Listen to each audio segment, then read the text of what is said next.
What's happening everyone, my name is Alex and welcome back. In today's video we are checking out a very unique looking phone, but a very unique looking phone for 2020 because we used to see phones like this all the time in the past. So what you're seeing today is called the Unihertz Titan, and yes, this phone looks very similar to the old BlackBerry Passport, but this runs Android. So in a way this is the BlackBerry Passport that we should have got back in the day. So you can find this phone for under $400, and of course it really depends when and where you buy it from. So what do we get for that price? Well, first of all we get a keyboard, and yes, the keyboard does look very similar to the keyboards that we used to have on those old Blackberries, but whenever you are typing on it, you don't get the same satisfying click every time you press a key. I don't know if that makes any sense. You still get a click, but it's not as good as we used to get from those Blackberries in the past. We also have the fingerprint scanner right here, so what looks like a space bar, it's actually the fingerprint scanner and the home button. And it takes about, I don't know, half a second for the screen to unlock after you press the fingerprint scanner. But yes, the fingerprint scanner does work good. You can also scroll up and down on the keyboard, so we've seen the same feature with a bunch of Blackberries in the past as well. And inside this massive phone, because this phone is massive, it weighs 305 grams, we also have a 6000 milliamp hour battery. So on one charge you can typically get between 9 and 10 hours of screen on time, so you're not gonna have to charge this phone every single day. Charging the phone takes about 2 hours if you're using a cable, and of course much longer if you're using the wireless charging. So the phone supports wireless charging as well. So this phone is powered by the MediaTek Helio P60 that's paired with 6 gigs of RAM. And yes, this MediaTek processor may not sound as fancy as a Snapdragon CPU, but we get an AnTuTu score of over 180,000. And you already know that when you get a score that high, pretty much every application that you're gonna use on the device will work great. I tried Facebook, I tried Chrome, I even tried some games. Now, gaming is not ideal on a phone like this because obviously the screen looks a bit strange whenever you're playing games. But you can technically play any game and use any application available in the Google Play Store. The phone will not lag for anything that you're gonna do on it. Today's video was brought to you by the EaseUS Data Recovery Wizard. As the name implies, this is a software that can recover any deleted files from your hard drives, SD cards, USB sticks and many other devices. It can recover pictures, videos, documents, emails, audio files, compressed files, and pretty much any deleted files. Just as a quick demonstration, I formatted an SD card that I use with my phone and camera, and when you normally browse to see what's on the SD card, well, nothing shows up. If I scan the exact same SD card with the EaseUS Data Recovery Wizard, I can find and recover files that I deleted quite a while back. It is magical. For the best results, it is recommended that you recover the files as soon as you realize that you deleted them.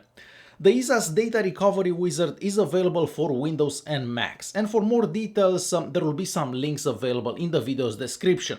And now let's go back to our phone. The screen is a 4.5 inches IPS panel that has a 1080p resolution, and as you can probably see for yourself, the colors are nice and vibrant, the viewing angles are pretty good. But if you take the phone outside in direct sunlight, I feel that the screen doesn't get bright enough, so it is a bit difficult seeing the screen in direct sunlight. The phone also supports NFC, so yes, you can make payments with the phone. It can also take a 3.5mm audio jack, so if you want to plug in some headphones, you can. And it can also take an SD card and a SIM card at the same time, or 2 SIM cards at the same time. So if you have 2 SIM cards, you can definitely do that. Not to mention that the phone is also waterproof. Now, personally, I didn't take the phone in water. I'm not a big fan of swimming with the phone or taking showers with the phone. But if you would be to drop the phone in water, it should work fine afterwards. The build quality is also pretty decent for a phone under $400, but it doesn't feel as premium as the old BlackBerry Passport. So on the left hand side and the right hand side we have metal. We also have some metal around the camera on the back, and on the left hand side here we have a customizable key, so you can make that key open any app or do any action, and of course you can change that from the settings. The keyboard can also be used as a shortcut to certain apps. You're gonna have to change that under settings once again, but just to give you an example, if I hold the Y key pressed for a couple of seconds, then the YouTube app opens. So you can customize pretty much every single key that you have.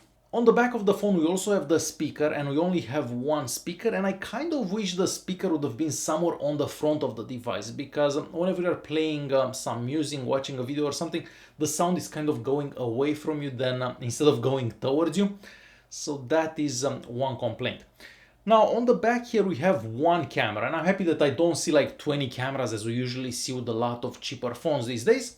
And if you have plenty of light, I have to say the camera does do a pretty good job. The colors look very natural, dynamic range is pretty decent, and the pictures are fairly sharp. So really no complaints about the camera, mostly considering that you're not gonna buy this phone for its cameras. You're definitely buying this phone for the keyboard. The same kind of goes for the front-facing camera. If you have plenty of light, you can take some decent looking selfies as well. And of course, all the pictures that you've just seen were taken with this device. You can also record videos in 1080p, that's the maximum recording resolution, but the quality of the videos isn't that amazing. And this is a short recording, so you can see how a video sample from this device looks like. This is a quick video recording done with the Unihertz Titan Smartphone. So the maximum recording resolution for this device is 1080p, but at least at this resolution we get image stabilization as well. So I'm just gonna walk all the way to the water here. We'll stop here and pan left slowly. And back right. So yeah, this is how a recording from this device would look like in 1080p.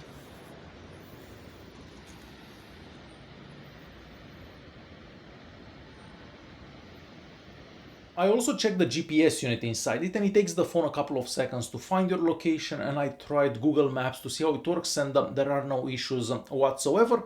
The phone also supports all the sensors that you would find in other more expensive devices, and I was very happy to see that the phone supports more bands than most Chinese phones that I've tried in the past. So based on the bands available, you should be able to use this in the US as well. So I was very happy to see that. I wasn't actually expecting that.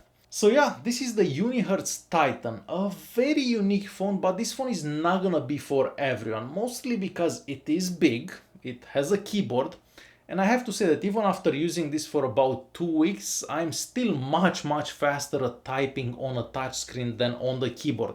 Yes, with the keyboard, whenever you're typing, you don't exactly have to look at the keyboard after a while, but I'm still faster at typing on a touchscreen. But that may not be the same for everyone, of course. So if you're looking for a very unique phone, this is not a bad phone by any means. It's just unique and it's not gonna be for everyone. This is definitely a phone that you should consider. If you do have any questions about it, feel free to leave a comment down below and I'll try to answer whatever questions you may have. If you did like the video, don't forget to press that like button, don't forget to subscribe, and I'll see you guys in the next one. Thanks for watching.